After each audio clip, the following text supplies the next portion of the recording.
పశ్చిమ గోదావరి జిల్లా ఆచంట నియోజకవర్గం ఎమ్మెల్యే రంగనాథరాజుపై సొంత పార్టీలోనే తీవ్ర అసంతృప్తి వ్యక్తమవుతోంది. తొలి టర్మ్లో మంత్రిగా కూడా పనిచేసిన రంగనాథరాజు నియోజకవర్గానికి చేసింది ఏమీ లేదని వైసీపీ శ్రేణులు బగ్గుమంటున్నాయి. ఆయన ఒంటెత్తు పోకళ్లతో అటు ప్రజా వ్యతిరేకత పెరగడంతో పాటు పార్టీ ప్రతిష్ఠ కూడా దెబ్బతింటోందని ఆ పార్టీ నేతలు బహిరంగంగానే చెబుతున్నారు. ఆయన్ని తప్పించకపోతే వచ్చే ఎన్నికల్లో ఆచంటలో ఓడిపోవటం ఖాయమని వైసీపీ పెద్దలకు నివేదికలు కూడా పంపుతున్నారట. దాంతో ఆచంట రాజుగారి పరిస్థితి అర్థం కాకుండా తయారైంది. ఇప్పుడు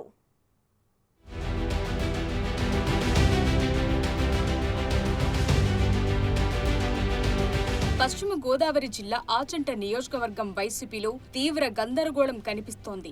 అక్కడి నుంచి ప్రాతినిధ్యం వహిస్తోన్న మాజీ మంత్రి రంగనాథరాజుపై సొంత పార్టీలోనే తీవ్ర వ్యతిరేకత వ్యక్తమవుతోంది.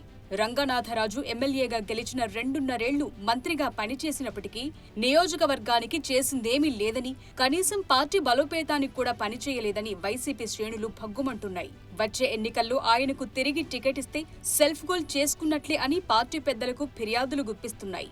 రంగనాథరాజుకి కాకుండా ఎవరికి సీటిచ్చినా తమకు ఓకే అంటూ రోడ్డెక్కుతున్నారు వైసీపీ నేతలు.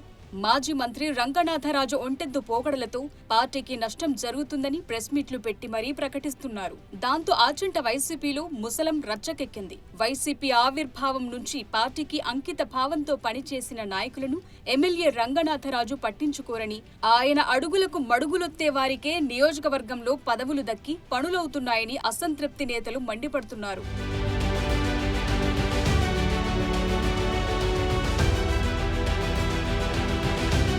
నియోజకవర్గంలో వర్గాలను పెంచి పోషించి ఒక వర్గానికి కొమ్ము కాస్తూ మిగిలిన వారిని అణగదొక్కుతున్నారని ఆరోపిస్తున్నారు. రాబోయే ఎన్నికల్లో ఆయన్ని పక్కన పెట్టి ఏ కులానికి సీటిచ్చినా గెలిపించుకుంటామని, లేకపోతే గెలుపుపై గ్యారంటీ ఇవ్వలేమని ఓపెన్ గా చెప్తున్నారు. పశ్చిమ గోదావరి జిల్లాలో ఏ నియోజకవర్గంలో లేని విధంగా మాజీ మంత్రి రంగనాథరాజు సొంత పార్టీ కార్యకర్తలు, నాయకులపై అక్రమ కేసులు పెట్టించి ఇబ్బందులకు గురి చేశారన్నది ఆయన వ్యతిరేకుల ఆరోపణ.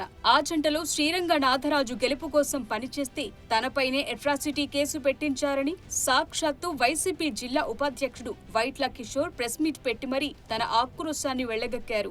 అయోధ్యలంక గ్రామాన్ని ఎమ్మెల్యే దత్తత తీసుకున్నా అక్కడ ప్రత్యేకంగా చేసిందేమీ లేదని ఆ గ్రామస్తులు ఆగ్రహం వ్యక్తం చేస్తున్నారు.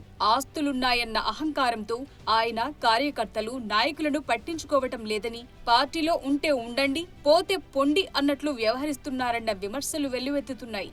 ఈ 5 ఏళ్లలో ఆచంట నియోజకవర్గంలో వైసీపీ మండల కమిటీ మీటింగ్ కూడా పెట్టలేకపోయిన ఎమ్మెల్యేగా రంగనాథరాజు రికార్డులకెక్కుతారన్న సెటైర్లు గట్టిగానే వినిపిస్తున్నాయి.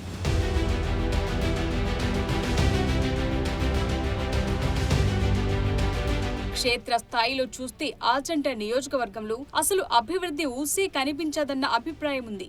సీఎం జగన్ ప్రతిష్టాత్మకంగా తీసుకున్న సచివాలయ నిర్మాణం కూడా అక్కడ పూర్తి కాలేదు. రంగనాథరాజు గృహ నిర్మాణ శాఖ మంత్రిగా పనిచేసిన పెదమల్లం, కోడేరు, శేషన్న చెరువు గ్రామాల్లో ఇళ్ల స్థలాలు ఇవ్వలేదని, కనీసం భూసేకరణ కూడా జరగకపోవటం చూస్తే రంగనాథరాజు పనితీరు అర్థమవుతుందని అంటున్నారు.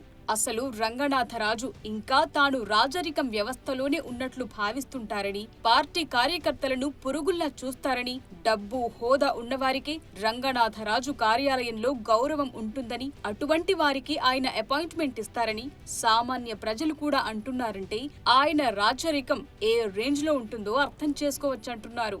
అంతేకాక రైస్ మిల్లర్స్ తో ఆర్థిక గొడవలు, అధికారులపై అందరి ముందు చిరాకు పడటం, తన మాట కాదన్న ఉద్యోగులను ట్రాన్స్ఫర్ చేయించడం ఆయనకు రొటీన్ అయిపోయిందట.